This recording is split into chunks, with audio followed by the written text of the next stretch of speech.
Muy buenas tardes, tengan todos bienvenidos al podcast Pop Ciencia. En este podcast vamos a hablar sobre la vida y obra de algunos científicos. En este podcast vamos a hablar sobre el natalicio de Luis Ernesto Miramontes Cárdenas, uno de los científicos que pudo sintetizar la fórmula para la pastilla anticonceptiva.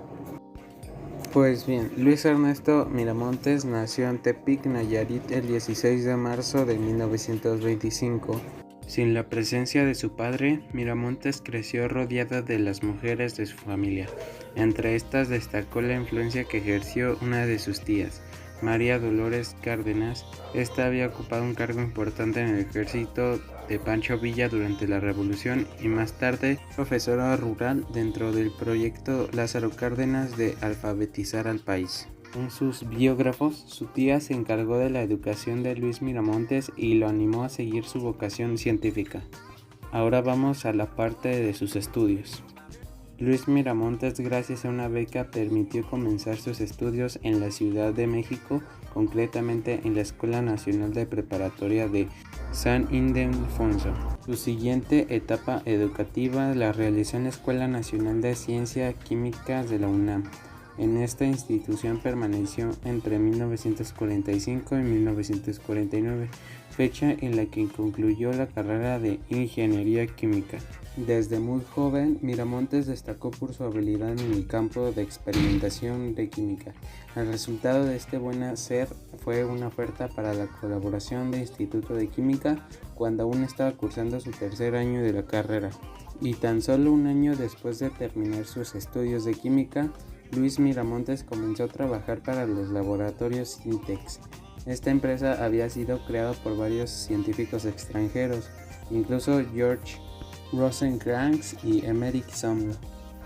En esos momentos estaban intentando fabricar hornos a gran escala utilizando la planta del barbasco. El gran descubrimiento de Luis Miramontes se produjo el 15 de octubre de 1951. Ese día, con solo 26 años, el científico, en colaboración de Carl Di Gerasi, quien dirigía su tesis, logró sintetizar la sustancia que convertiría en la base del primer anticonceptivo para las mujeres. Y en la actualidad, este método anticonceptivo es uno de los mejores para prevenir embarazos no planeados. Sin embargo, debe tener un tratamiento adecuado, si no puede provocar unos serios efectos secundarios que pueden afectar mucho al paciente. Y como debe de esperarse, el hallazgo cambió la vida de millones de mujeres, aunque en México la recepción no fue demasiado positiva. La sociedad del país era muy conservadora y la comunidad católica rechazó el invento. Miramontes recibió incluso amenazas de excomunión. No fue hasta los años 70 cuando se empezó a recibir algunos reconocimientos en la capital. A partir de ese momento, Miramontes tuvo una carrera profesional muy exitosa. En 1952 fue nombrado subdirector de la División de Desarrollo, cargo que compatibilizó con el investigador en el seno del Instituto de Química de la Universidad Nacional Autónoma de México. Sus últimos años en activo los pasó en el Colegio Nacional de Ingenieros Químicos, donde ejerció de director de operaciones.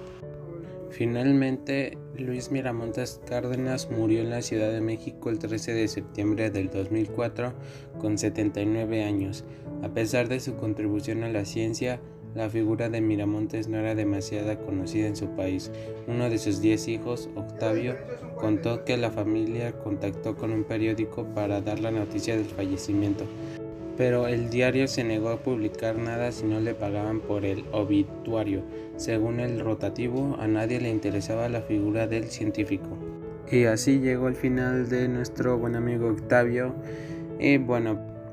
Y ya para concluir este tema vamos a hacerles un pequeño resumen para los oyentes que se perdieron algunas notas interesantes o también para algunas personas que no escucharon las partes más interesantes. Así que en resumen, Luis Ernesto Miramontes fue una persona que se apasionaba mucho por la química, y esto fue gracias a su tía, y gracias a sus esfuerzos llegó a la universidad, y uno de sus trabajos de tesis descubrió el principio activo para las actuales pastillas anticonceptivas. Y gracias a esto tuvo éxito, pero sin embargo en su país natal no se tomó bien esta idea, que la mayoría de la población mexicana en ese tiempo era muy conservadora y muy católica.